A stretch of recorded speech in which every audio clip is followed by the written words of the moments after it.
ओलीले यो नक्सा निकालेको कारणले, नक्सा पारित गरेको कारणले मेरो विरुद्धमा चाहिँ इन्डियन सरकार र चाहिँ यहाँका केही मान्छेहरू लागेका छन् भन्ने कुरो खुला रूपमा बोले। अमेरिकनहरू आफ्नो पक्षको जासुसको पक्षमा, इन्डियनहरू आफ्नो दलालको पक्षमा, अर्को आफ्नो उसमा लाग्ला। त्यो यहाँ सधैँभरि चलिरहेको कुरो हो। तर चाहिँ नक्सा जारी गरेको कारणले र नेपालको सार्वभौम सत्तामाथि अडान राखेको कारणले केपीको ओली असुरक्षा को घेराभित्र पर्यो भने उनको जो दाबी छ नि त्यो बिल्कुल 100% झुटमा आधारित छ। उनी के गर्न खोज्दैछन् अहिले भन्छ भने उनको त्यो असफल प्रयास हो, असफल भयो भनौँ। जस्तो नाकाबन्दीका बेला अब चाहिँ त्यो नाकाबन्दीको अडानमा राखे जस्तो गरेर जुन चाहिँ तपाईँको भोट बटुलेर उनले चाहिँ ठ्याक्कै अर्को खेल खेले नि। यहाँ ठ्याक्कै अमेरिकन र युरोपियनहरूको चाहिँ एउटा कोलोनी नेपाललाई उपनिवेश बनाउने जो खेल खेले र होली वाइन सम्मेलनदेखि लिएर चाहिँ दर्जनौँ निर्णयहरू उनले गरे हैन अमेरिकनहरूको निम्ति।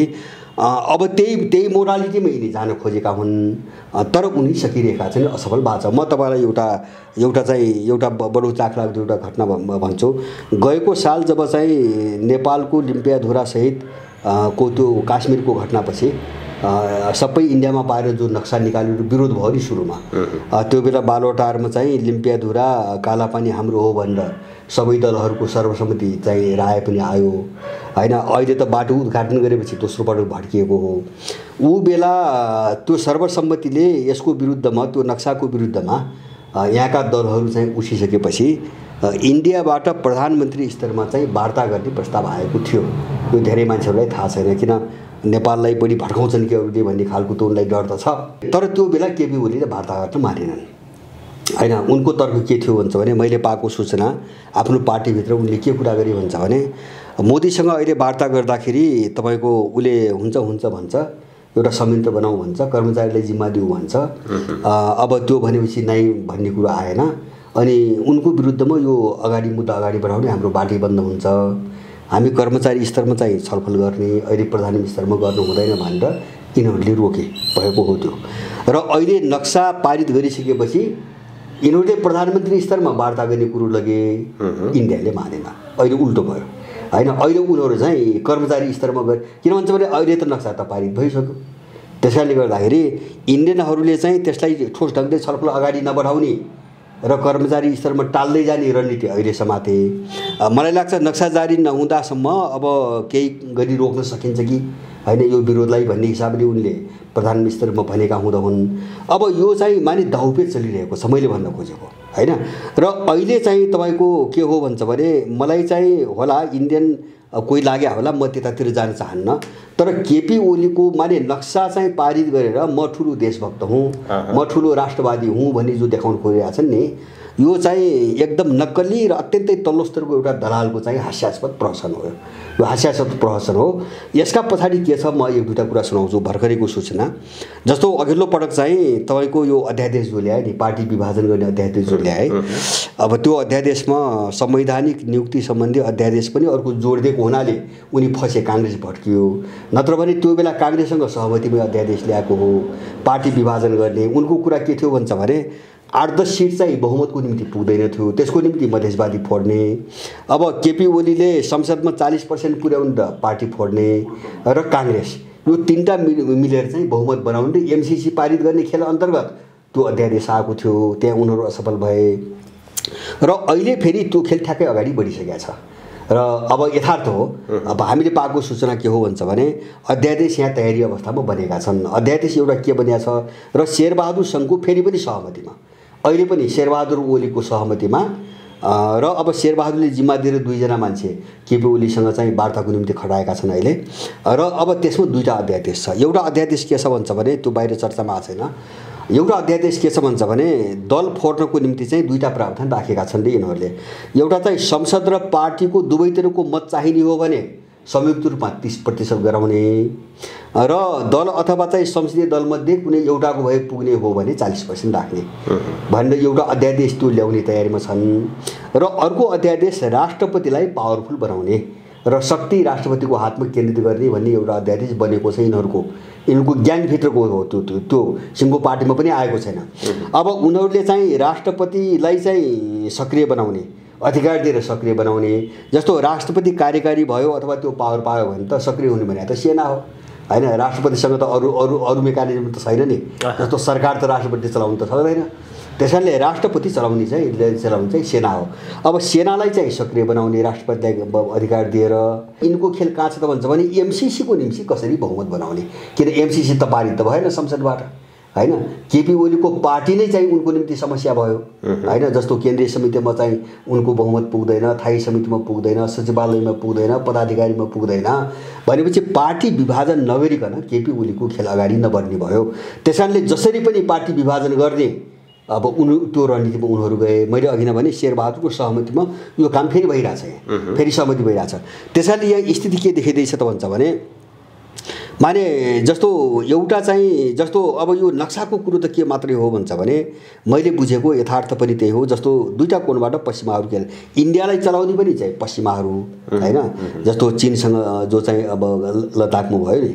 अब त्यो भन्दा पहिले चाहिँ नाथुलामा भयो हैन अब यस्ता घटना फाटफुट अगाडि बढिरहेछन् किन वेस्टर्नहरूले चाहिँ तपाईको त्यहाँ भित्र सेना मुभ गरेछ हैन त्यहाँ भित्रको ब्युरोक्रेसी मुभ गरेछ हैन उनको पकड त बलियो छ र अब चाहिँ अहिले चाहिँ पश्चिमाहरूको दुईटा रणनीति यहाँ के हो भन्छ भने अब जस्तो चीनसँग चाहिँ तपाईको विवाद बढाएर चाहिँ समस्यामा बल्झाएर इन्डियनहरूलाई अप्ठ्यारोमा पार्ने र चाहिँ आफ्नो क्याम्पमा लैजाने सहयोगको नाममा आफ्नो क्याम्पमा लैजाने र एउटा युद्धको वातावरण कसरी बनाउने किन भारत बाहेक अन्तबाट यो सम्भव छैन अरु देशबाट सम्भव छैन एउटा त्यो रणनीतिबाट बलियोसँग चाहिँ मोदीसँग उनीहरूले सहकारी पनि गरिरहेका छन् अर्कोतिर अब यहाँ कस्तो छ भन्छ भने जस्तो मोदीलाई सोलो डोलो जस्तो अब मोदीको समस्या अथवा इन्डियन सत्ताको एउटा समस्या के हो भन्छ भने अमेरिका मात्रै होइन सायद मलाई लाग्छ अमेरिका र चीनको मामिला मात्रै भइदिए भए यिनीहरू नाङ्गो रूपमै चाहिँ अमेरिकन कित्तामा खडा भइसक्थे तर यहाँ बीचमा रुस छ रुस पनि जोडिया रुस छ हैन अब रुससँग सम्बन्ध तोड्न चाहिँ इन्डियालाई सजिलो छैन त्यो उसलाई चाहिँ ठुलो एउटा चाहिँ मूल्य चुक्ता गर्नुपर्ने चाहिँ सिर्जना अवस्था किन भन्छ भने वार पारकी स्थिति आयो भने यो ध्रुवीकरणमा चाहिँ तपाईको रुसले इन्डियालाई साथ दिँदैन किन रुसको लडाईँ त अमेरिकासँग छ हैन त अमेरिकन कित्तामा चाहिँ जाने शक्तिका विरुद्ध अर्को चाहिँ मोर्चा जसरी सुदृढ हुन्छ रुसले त त्यही काम गर्छ त्यसकारणले तर अब इन्डिया भित्र यो हतियार टेक्नोलोजी देखि लिएर रसियनहरूको जति पनि प्रभाव छ नि कतिपय त जस्तो यो युद्ध सामग्री हतियार टेक्नोलोजीतिर रसियनहरूको सहयोग बिना उनीहरूले चलाउनै नसक्ने भोलि मर्मत गर्ने कुराहरू हुन्छन् चलाउने कुराहरू हुन्छन् ट्रेनिङ कुराहरू हुन्छन् सारा हुन्छन् त्यो त अमेरिकनहरूबाट हुँदैन उनको त आफ्नो खालको छ अब यो सबै समस्या म चाहिँ इन्डिया गाँजेको छ यो एमसीसी को विषयमा कांग्रेस सम्पूर्ण रूपमा लागेको छ नेकपा पनि सम्पूर्ण रूपमा लागेको छ अहिले मैले त्यो जोड्दै छु मैले त्यो कहाँ जोड्दै छु भन्छ भने अब एकातिर चाहिँ तपाईको चीनका विरुद्धमा इन्डियालाई चाहिँ तपाईको उकासेर आफ्नो कित्तामा हाल्ने एउटा रणनीति अर्को निम्ति चाहिँ जस्तो चीन र रुस दुवैतिर कटाएर चाहिँ ठ्याक्कै यसलाई कमजोर बनाएर बार्गेनिङ गर्नको निम्ति इन्डियनहरूका मोदीहरूका विरुद्धमा यहाँका दलालहरूलाई चाहिँ प्रोभोक गर्ने उचाल्ने यो दोहोरो खेल चाहिँ अमेरिकनहरूको छ पश्चिमाहरूको जस्तो नक्सा त्यही हो केपी ओलीको नक्सा त्यही हो अब यो कोणबाट हेर्दाखेरि मैले के देख्छु भन्छ भने जस्तो यो पश्चिमाहरूको यो कोण इन्डियालाई चाहिँ इन्डियालाई पनि रणनीतिक हिसाबले उचाल्न नछाड्ने साथ दिन नछाड्ने त्यो ग्लोबल राजनीतिमा अब क्षेत्रीय राजनीतिमा चाहिँ उनीहरूलाई कमजोर बनाएर आफूतिर झुक्न बाध्य बनाउनको निम्ति छिमेकीहरूभित्र चाहिँ उनका विरुद्धमा एउटा वातावरण बनाउने यो दुईटा जो खेल खेलिरहेछ नि यो हेर्दाखेरि अमेरिका मोदी र केपी ओलीको चाहिँ तपाईको सेन्टर एउटै हो यसलाई फरक भन्ने मान्छेले बाहिर तस्बिर हेर्दाखेरि चाहिँ अर्कै उल्टो देखिने भावनाले फरक भन्छन् यो कित्ता एउटै हो र अन्तर्राष्ट्रिय रणनीतिक हिसाबले मोदीको कित्ता चाहिँ तपाईको अमेरिकनकै कित्ता हो आरएसएस को कित्ता अमेरिकनकै कित्ता हो त्यो कित्ता कहिले पनि तपाईको अमेरिकन कित्ता भन्दा बाहिर आउँदैन कहिले पनि आउँदैन अब त्यहाँ भित्र अलिकति के हो भन्छ भने जस्तो धार्मिक क्षेत्रका मान्छेहरू छन् नि विश्व हिन्दू महासंघ छ अथवा चाहिँ तपाईको यो अब यस्ता खालका विभिन्न फ्याक्टरहरू जस्तो के एकजना के मल्होत्रा भन्ने छन् अनि चाहिँ यो राजीव दीक्षित जो मारिए हैन उनको वरिपरि रहेका मान्छेहरूको सोच एउटा छ उनीहरू एन्टी अमेरिकन छन् अमेरिकन विरोधी छन् त्यो आरएसएस भित्रै पनि र जो आरएसएस को मूल हाँगो हो नि त्यो त अहिले पनि प्रो अमेरिकन हो यो चाहिँ त्यो भन्दा बाहिर जाँदैन त्यसकारणले अब खेलाउने एकअर्कालाई खेलाउने गलाउने अथवा चाहिँ आफ्नो पक्षमा झुकाउने अब कार्ड सबैले प्रयोग गर्छन् नेपालभित्र पनि उनीहरूले प्रयोग गरेका छन् इन्डियामा अर्को कार्ड प्रयोग गरेका छन् तर यो समग्र ग्लोबल रणनीतिमा तपाईको डोनाल्ड ट्रम्पको भूमिका अथवा मोदीको भूमिका केपी ओलीको भूमिका हामीले फरक बुझ्नु हुँदैन हैन निष्कर्षमा यिनीहरू एउटै ठाउँमा छन् अघि यहाँले जो एउटा प्रश्न उठाउनु भयो नि नेपालको राष्ट्रपतिलाई सर्वशक्तिमान बनाउने अथवा उसलाई चाहिँ शक्ति हस्तान्तरण गर्ने, यो समग्रमा नेकपाभित्र जसले एमसीसीको विपक्षमा वकालत गरिरहेका छन् उनीहरूले चाहिँ नेपालको राजनीतिलाई कुन बाटो तय गर्न खोजिरहेको छ, कतातिर लान खोजिरहेको छ? यो समस्या उनीहरूले आफ्नो पक्षमा कसरी हल गर्न खोजेका छन् मैले अघि पनि भने नि, जस्तो दलीय समीकरणबाट यिनका रणनीतिहरूका गाँठा नफुक्ने भए होइन। जस्तो अमेरिकनहरूको अहिले एमसीसी आछ नि, अब यस्ता अरू धेरै होलान्, अरू पनि उनका आफ्नै योजना होलान् पछाडि। अब यो दलीय समीकरणबाट यो गाँठो नफुक्ने भएपछि यो समीकरण त तोड्नु पर्यो होइन, तोडेर नयाँ समीकरण बनाउनु पर्यो। यो नयाँ परिस्थितिले अब नयाँ समीकरणको माग गरिरहेको छ, किन मुद्दा पनि नयाँ उठे होइन। जस्तो चाहिँ अब मुद्दा पनि नयाँ उठेपछि अब त्यो मुद्दाले समीकरण पनि त्यही ढङ्गको माग्छ, सन्तुलन पनि त्यही ढङ्गको माग्छ। त्यस कारणले अब नयाँ समीकरणको खोजी मुख्य प्रयास हो। मैले भने त्यसको निम्ति चाहिँ दुईवटा कुरा, एउटा अध्यादेश मैले भने नि, अध्यादेश ल्याएर राष्ट्रपतिलाई तपाईँको अलिकति पावरफुल बनाइदिइसकेपछि तपाईँको हुन्छ के भन्छ भने राष्ट्रपतिको पावर भने त सिधै सेनासँग जोड्ने पावर हो होइन। त्यो त गभर्मेन्टसँग अथवा चाहिँ त कार्यपालिकासँग जोडिएको चाहिँ पावर त होइन, सरकारसँग जोडिएको त होइन। अब उनीहरूले चाहिँ भोलि हुने सम्भावित जो चाहिँ विरोध अथवा प्रतिरोध हो नि, त्यसको मुख बन्द गर्नको निम्ति उनीहरूले सेनालाई फिल्डमा ल्याउन खोजिरहेछ, सेनालाई फिल्ड खोजिरहेको छ। जस्तो राष्ट्रपतिको हो त्यो नभइकन त हुँदैन नि। जस्तो आर्मी त सेना त चलाउनु पर्यो नि, सेना चलाउनुको निम्ति उनले राष्ट्रपतिलाई पावर दिने चाहिँ तपाईँको अध्यादेशको गिनेकारी गरिरहेछन्। अब त्यो भयो भने के हुन्छ भन्छ भने यो सिस्टम भने अहिलेको व्यवस्था होइन, अहिलेको व्यवस्था पनि तपाईँको भद्रगोल भएर सिद्धिने भयो होइन। जस्तो अब राष्ट्रपति पावरफुल भयो र अब उसको आडमा सेना आयो भने त सङ्कटकाल पनि लाग्न सक्छ, विरोध हुन्छ, मुख बन्द गर्नु पर्यो होइन। अब किन भन्छ भने अब सङ्कटकालै लागिसक्यो भने सेनै चाहिँ तपाईँको आइसक्यो भने अब संसदभित्रको छलफलको अर्थ हुँदैन, औचित्य हुँदैन। अब देश कसले चलाउने भने त एउटा समाधान त अध्यादेशबाट खोज्दैछ नि यिनीहरू। राष्ट्रपतिले देश चलाउने भन्ने चाहिँ बाटोमा गइसकेपछि त संसद त राख्ने त आवश्यकता हुँदैन, देश चल्ने त अर्को एउटा सेन्टर बनिसक्छ। अब यो चाहिँ के हुन्छ भने भोलि समग्र चाहिँ विश्वको कोणबाट हेर्दाखेरि यो चाहिँ पश्चिमाहरूको एउटा सैन्य मोर्चा को रूपमा चाहिँ नेपाललाई कसरी परिणत गर्ने एउटा कुरो। अर्को कुरो चाहिँ त्यसको विरुद्धमा जो चाहिँ तपाईँको आवाज निस्कन्छ वा चाहिँ विरोध हुन्छ त्यसलाई कसरी दमन गर्ने हो। यो दुईवटा कोणबाट चाहिँ तपाईँको यो सबै होमवर्कहरू भइरहेछ, यो सबै गृहकार्यहरू भइरहेछ र यो बाटोमा उनीहरू जान्छन्। मलाई लाग्छ यो बाटोमा गएनन् भने उनको आफ्नो निकास पनि निस्कँदैन उनको कोणबाट होइन। अब केपी ओलीले केही पनि गर्न सक्दैनन्, यस्तो हुनुभन्दा जेसुकै होस् भन्नेमा जान्छ नि। एउटा मनोबल गिराउने र यो पार्टीको जो समीकरण छ यसको काम छैन भन्ने खालको एउटा चाहिँ त्यो भावनाको विकास गर्ने खेल उनी चाहिँ खेलिरहेछन् अहिले। त्यस कारणले गर्दाखेरि मलाई लाग्छ यो सबै परिस्थिति हेर्दाखेरि देशभित्र एउटा ठुलो चाहिँ तपाईँको एउटा पेचिलो अत्यन्तै जटिल खालको एउटा वातावरण फेरि सिर्जना हुने खालको परिस्थिति बन्दै गइरहेछ र ओलीहरूले यो दिशातिर चाल्दैन। त्यसैलाई ओझेलमा पार्न र मैले के नभने भनी देखाउनुको निम्ति अहिले उनले नक्साको उतारिरहेछन् नि।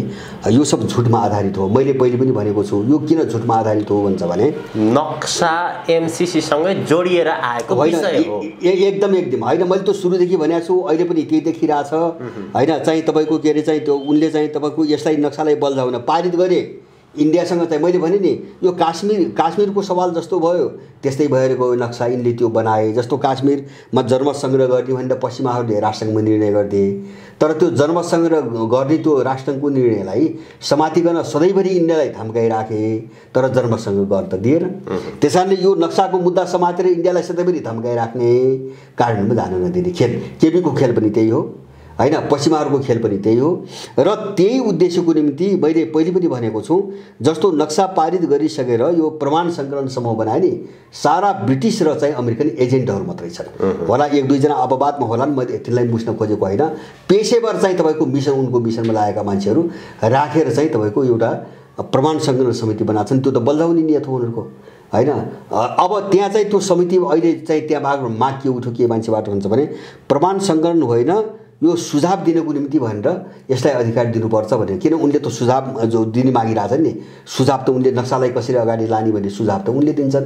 त्यो अनुसार यसलाई चाहिँ रणनीतिक चाहिँ एउटा दिशातिर चाहिँ यसलाई चाहिँ मोड्ने भन्ने हिसाबले आएको हो। जस्तो अहिले पनि केपी ओलीको के बुझिन्छ भन्छ भने वार्ता पनि इन्डियाले त वार्ता त गर्दैन भनिसक्यो नि होइन, बनिरहेको छैन। मोदीले त इन्कार गरे नि अनि त्यसपछि के त यिनीहरू त उही इन्डियाका विरुद्धमा चाहिँ तपाईँको कुरा गर्ने होइन, मान्छेको सेन्टिमेन्ट भजाउने काम चाहिँ नगर्ने। त्यहाँ त ओली आयो त अहिले होइन, कि सेना पठाउनु पऱ्यो होइन, जस्तो कि सेना पठाउनु पऱ्यो, पुलिस सेना पठाएर आफ्नो क्षेत्रमा तैनात गर्नु पऱ्यो, कि यसलाई अन्तर्राष्ट्रियकरण गर्नु पऱ्यो। यो काम त केही छैन। जस्तो चीनसँग बसेर छलफल गर्नु पऱ्यो, किन लिबुलेक सम्झौतामा चाहिँ चीन मुछेको छ। अब चीनसँग पनि वार्ता नगर्ने, अब त्यहाँ चाहिँ सेना र प्रहरी पनि नलग्ने, अन्तर्राष्ट्रियकरण पनि नगर्ने, अब वार्ता चाहिँ इन्डियाले नगर्ने भएपछि नक्सा त चाहिँ तपाईँको जहाँ छ अब त त्यही अड्किने भयो नि। त यसलाई समातेर एउटा चाहिँ ग्लोबल जो रणनीति हो नि पश्चिमाको, त्यो खेल खेल्ने दाउमा चाहिँ यिनीहरू अहिले हिँडेको देखिन्छ।